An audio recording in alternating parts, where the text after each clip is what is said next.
E esse foi o resultado do vídeo anterior, do tapete que eu fiz. Não mudou muita coisa, porque eu já tinha feito aquele vídeo um pouco antes de estar saindo o resultado. Esse foi o resultado, esse daí é o lado avesso, né?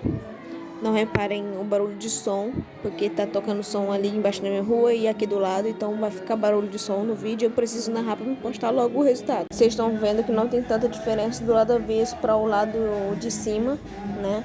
Mas ficou legal, eu gostei desse tapete, foi o primeiro tapete que eu fiz, inclusive. Foi assim mesmo que eu fiz. O centro do tapete cinza, 3 fileiras do rosa, mais 3 fileiras do cinza. E mais 3 fileiras do rosa, mais uma fileira do cinza e mais 3 fileiras do rosa. Foi assim, o babadinho ficou bem básico, né, como vocês estão vendo. E aí é assim que fica, ó, não tem muita diferença do lado avesso pro lado comum não, entendeu? Se você gostou, você curte e comenta se vocês querem mais vídeo assim, da minha produção. Até o próximo vídeo.